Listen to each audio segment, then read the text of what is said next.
Hi everybody, short box full, Mark here. How you all doing out there? You alright?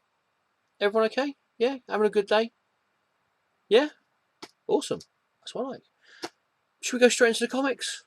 I've got a lot of comics to show you. The last three videos actually have all been DC Comics, mainly because of their event they had this year, which was Convergence, which I managed to get every single issue of, which was quite cool. This video is going to be just all Marvel. So if you don't like Marvel comics, you're really watching the wrong video. Uh, but still tune in anyway, because you never know. You might find something that you might go, oh, actually, no, that sounds quite interesting. Actually, I think I might do that. Right. Usually I'd have them in alphabetical order, and I would be, yeah, this is this, and this, and this. There's nothing like that. No, I'm not that organised today. I've just done three videos beforehand, so this is the fourth video I've done now, in the space of about good to like hour and a half. So if we get cracking on with this, and yeah, hopefully we'll be able to get to bed. Well, me at least. Here we go. Shall we continue? All right. This is possibly one of the best comics from Marvel that I have read in a long time. It's just brilliant. It's so funny. Really is funny. Unbeatable Squirrel Girl #5. Great series. Loving this series so much. Oh,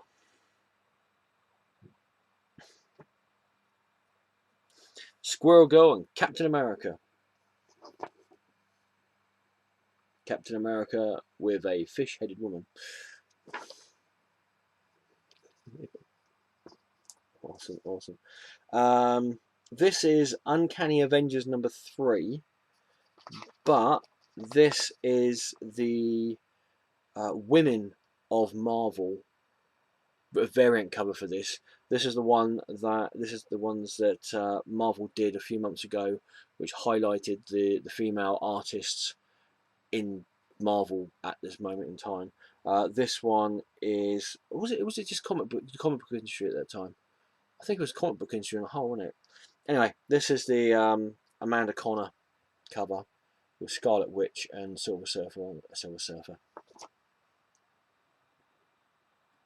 Like I say, it's times like this I wish I knew how to use editing software. It really is.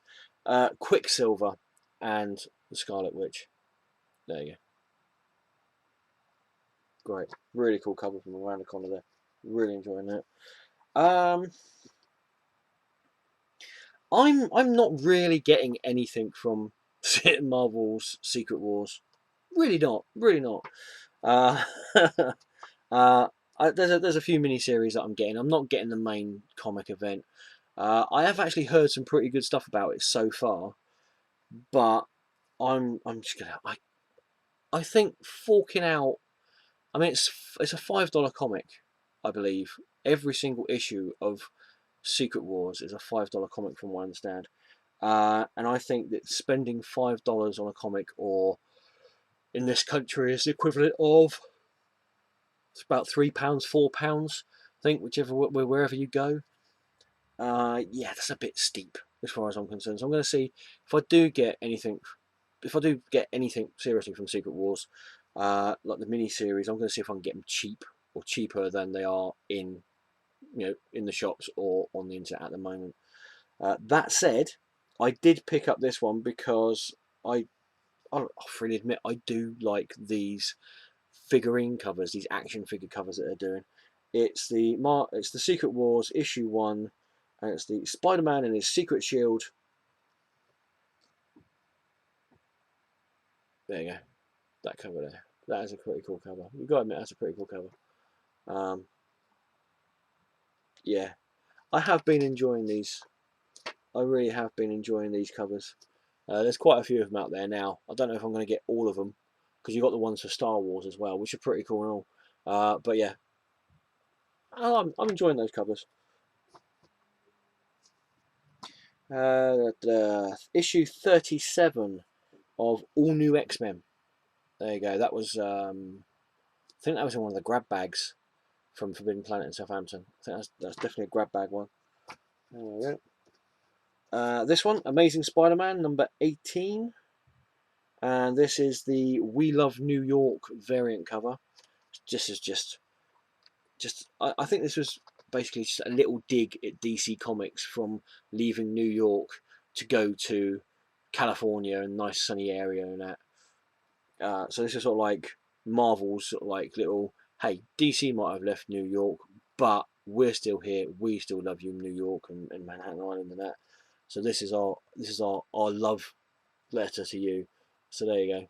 There's Fifth Avenue with Silk. Yeah, that's a pretty cool cover as well.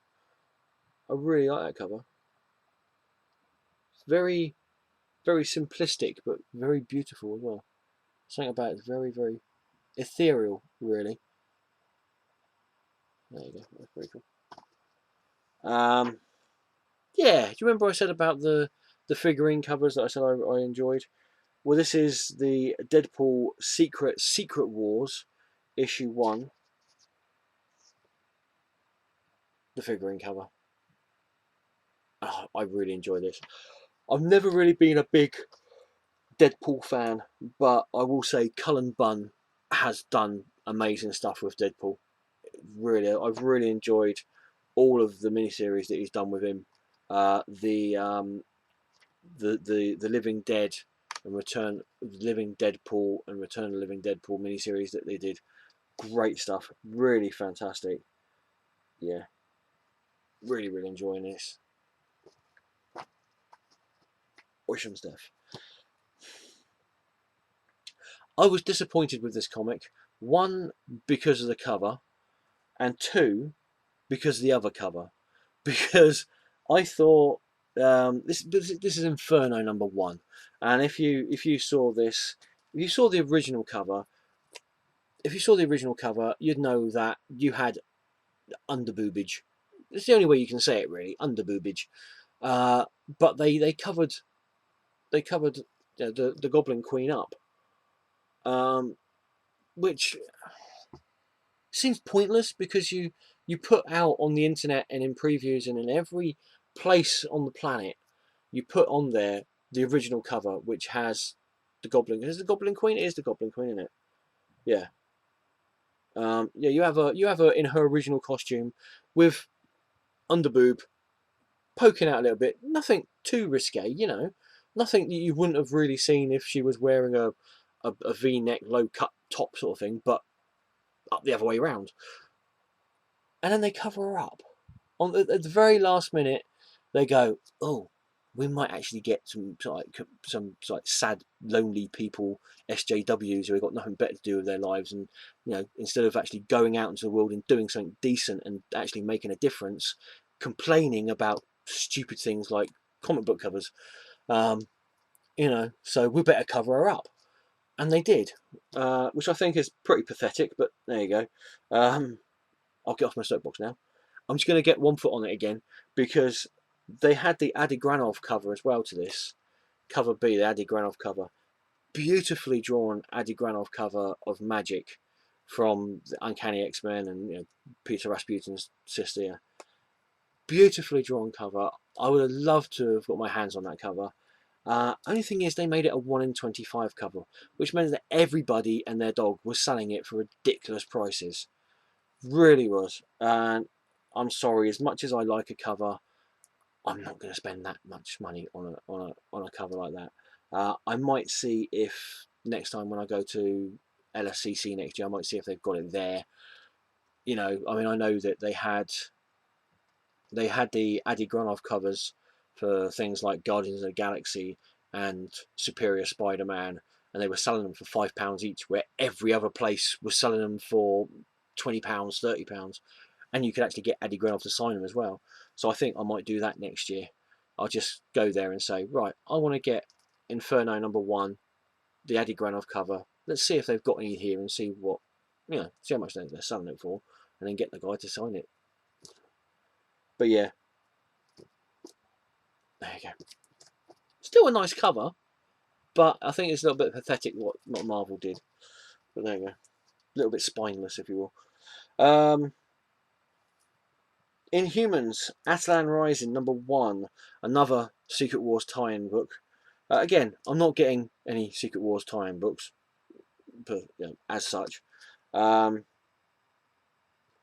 again, I'm not getting as many Scotty Young covers as I would have done before Secret Wars, due to the fact that it seems like every single comic, or near enough every single comic that Marvel are bringing out for the Secret Wars event, has got a Scotty Young cover. Seriously, no, you're flooding the market. You had something that was really cool, looked really nice, and the fan, gave the fans a little extra sort of like a little extra thank you for being fans of Marvel comics and that, and you just ruined it. You oversaturated the market with it. It's starting to get a little bit boring now. Uh, I've decided I'm not going to try and get every single Scotty Young cover that's going to come out. I'm just going to get the ones that I see and I think, yeah, that looks pretty cool. This is one of those ones. Inhumans, Atalan Rising #1. I thought that was a pretty cool version of Medusa there. I think that was pretty awesome. Um, Not much happening in the background, but you've got her living sentient hair sort of like all over the place in any case, so that's pretty cool. So there you go, you got that one there. Um, really sad to see this series finish. I really am. This was a great, great series. I really am going to be sorry to see this go. Iron Fist, the Living Weapon, issue 12, the final issue. Really good series. I've said to people beforehand, if you are interested in reading about Iron Fist before the new series from Netflix turns up in a couple of years' time, or whatever it is, uh, pick it up in trade. It's really cool. Really is a great, great miniseries. Well, yeah, miniseries now because it finished issue 12. Yeah, really sorry to see that finish. Luckily enough, though, we still have Moon Knight, and again, lucky enough, it's written by Cullen Bunn. Yes, the guy who's doing so well with Deadpool. Um, yeah, really enjoying Cullen Bunn's work outside of DC. I've got to say, I felt that his work on Sinestro was a little bit stunted. It did feel like he was sort of like put in a box in that. But with Deadpool and with this Moon Knight, it's like Marvel has just gone, go for it. You've got with Moon Knight, it's like you've got 4 or 5 issues, 6 issues at the most, to write what you want to write in a Moon Knight story. Go for it, And it seems like exactly the same thing with the Deadpool miniseries that you've been doing. They go, you got an idea for Deadpool? Carry on.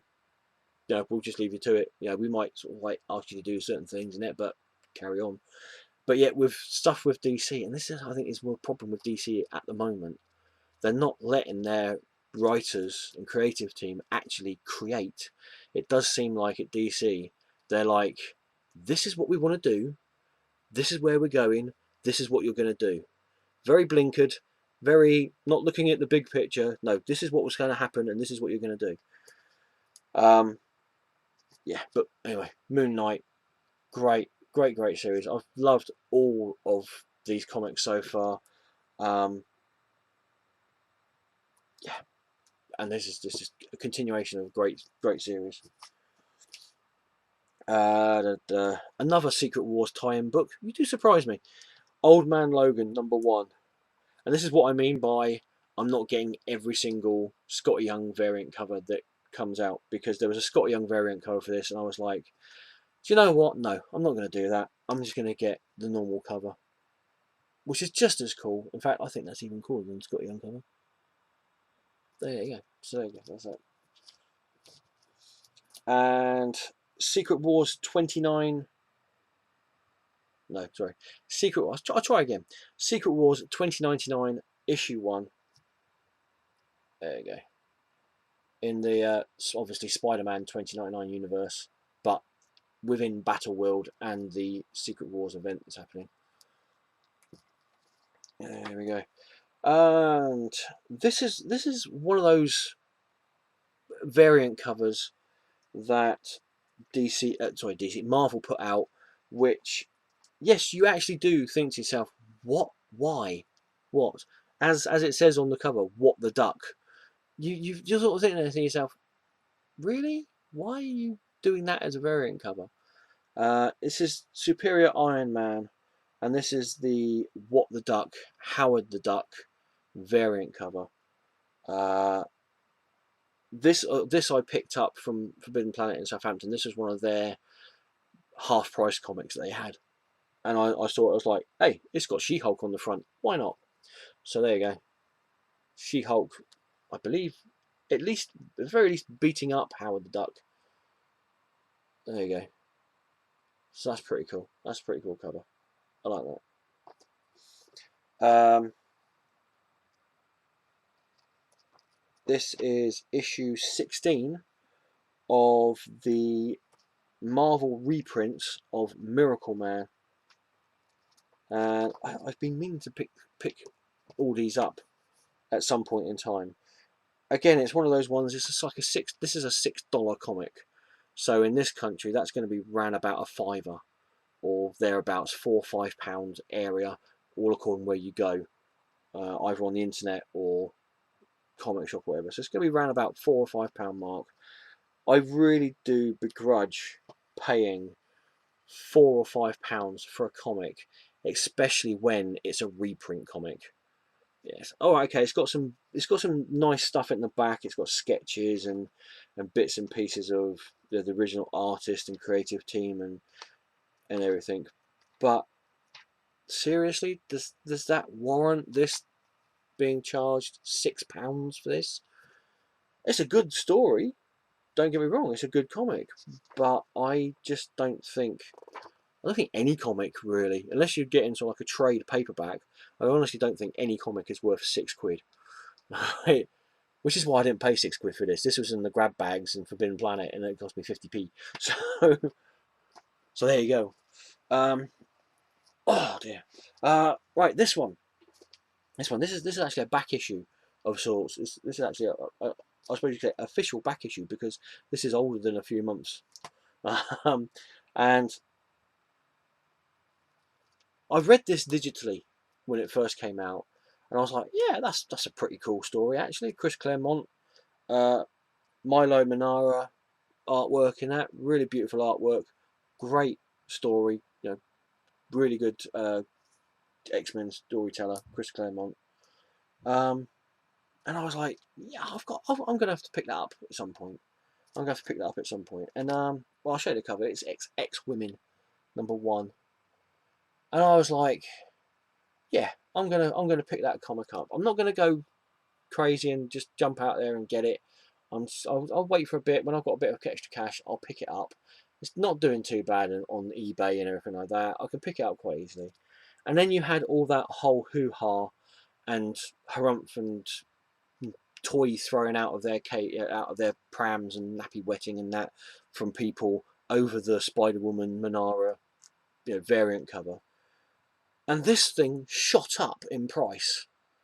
Seriously, I could not find it anywhere on eBay for less than 15 quid.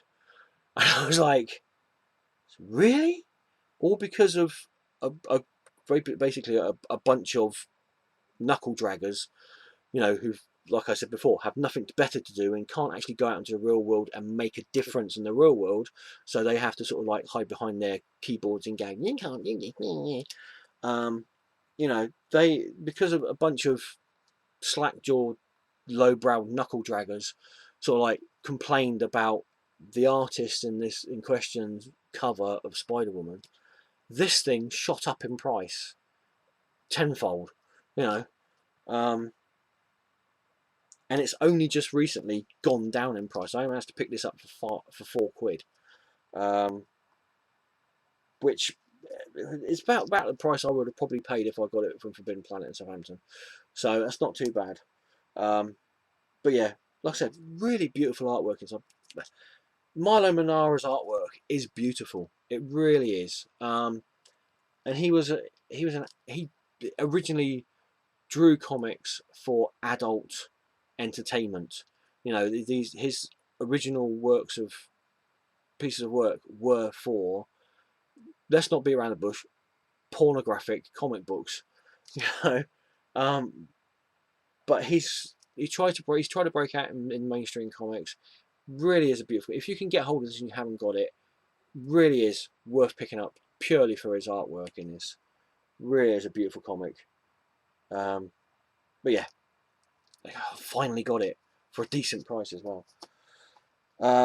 So look, another grab bag comic, Hawkeye #2. There you go, pretty cool cover there. Ooh, Jeff Lemire writing this now. Has the last issue of Hawkeye from the previous one, has that actually come out yet? Is it issue 22, I think, or something like that? I haven't seen it anywhere. I don't know if it's actually come out, if they're waiting for it to come out, or what. I don't know what's happening. I haven't seen it. Personally, I haven't seen it at all anywhere. But that is, who's the artist on this? Who's the artist on this? Perez. It's where is it? Where is it? Ramon Perez. That is beautiful artwork in there. Really is beautiful.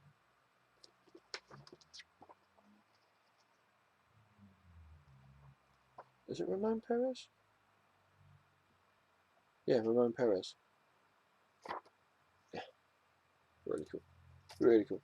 Another grab bag comic, Guardians of the Galaxy 25, Chapter 7 of Black Vortex. There you go. I think that's finished now, isn't it? Issue 27 was the last one of that. Oh, thank goodness for that. Guardians of the Galaxy was one of those comics where I would be picking it up in my standing order, and every time I saw it in my standing order, I'd be like, next time I'm going to cancel this. You know, I'm going to cancel this, and then I'd pick it up in any case, or I'd read the next issue, and I'll be like, gosh, you know, I really enjoyed that. I'm going to get the next issue, and then it came to me going to my standing order again, and I'd see it, and I'm like, yeah, I'm going to cancel that next time. I will cancel it next time, and then I'd read it, and I was like, no, I'm going to get the next comic again. Really cool. It was one of those ones where it didn't really do much, but you still came back. It's really weird, but yeah. So yeah, issue 25. I think this one's finished. I think this series is finished as well. Spider-Man 2099, issue 11. Really enjoyed this series back with Peter David writing on this again. Really did enjoy this. Spider-Man 2099, issue 12. I think that's the last issue. I think, yeah. Yeah, Spider-Man 2099. 2099 universe continues in Secret Wars 2099. So it looks like that's the last issue of that, unfortunately. And here we have Howard the Duck #3. Wow, this is a long video. Howard the Duck #3. Yeah, again, this is one of those ones where I'm reading it, I'm enjoying it. It's not doing much, it's just like plodding along. So, fun comic, not doing much, but it's, yeah. If you've got a spare couple of dollars, why not? Back issue. This is New Warriors #20. And this is another one that I picked up from My Butter One, Adam. Another one he graciously gave me, which is really cool. Thank you very much, dude. Always a pleasure. We have Thor #7, another What the Duck issue cover. And again, this one, I picked up for half price because it was one of the ones that they had there for half price. And I needed this issue anyway. This was the one before they showed who the female Thor is, which for some reason I didn't pick up. I don't know why. Yeah, Thor #7. No idea anything about this. I think this got something to do with a Disney ride. Is it a Disney ride? Big Thunder Mountain Railroad, issue 2. Yeah, Disney Kingdoms. Issue 2. This was one of the grab bags. So there we go. There we go. And finally for this video, we have got another Secret Wars tie-in, Spider-Verse #1. There you go. Pretty cool. Original Spider-Verse only finished a few months ago, but they brought it back for Secret Wars. And I've got to say, who's writing on this? Mike Costa? Whoever's writing on this, they are writing Spider-Gwen a heck of a lot better than she's being written in her main comic. I really have to say that. I've been reading the Spider-Gwen comic, and it is a bit sort of thing. Personally, I prefer Silk to Spider-Gwen, but in this one, it's really cool. She actually does have a bit of substance. She is actually a three-dimensional character in this, where it just seems like, possibly because, I don't know if anybody's told you about this, but Spider-Gwen, after Secret Wars, Spider-Gwen's being cancelled and being started up again with a brand new #1. I know, because comic book fans cannot count any higher than 2 digits, and definitely not any higher than 50. But anyway, yeah, so Spider-Gwen, after this run, is being cancelled and then started up again with a new #1 after Secret Wars. So I don't know whether that's the reason why the actual comic seems to be just plodding along, doing not much. But yeah, enjoyed that. Looking forward to issue 2 of that. And there you go. That's it. That's your lot. No more comics in this video. Oh, sitting down like this, I've got a numb ass. Yeah, as usual stuff. If you haven't subscribed to my channel already, big red button says subscribe. Blah, blah, blah, blah. Comment section down below. Always great to read comments from guys out there, you guys out there, and I always try to comment back, and I always read the comments. Thumbs up, yes, always great thumbs up. Thumbs down if you didn't like the video, but if you didn't like the video, say why you didn't like the video. I think that's usually about all the end video pleasantries that I do. Just easy for me to say, thank you for watching. Love the comics that you read. Be nice to each other. Let me find the big red button. And I'll see you again soon. Ta-ta for now.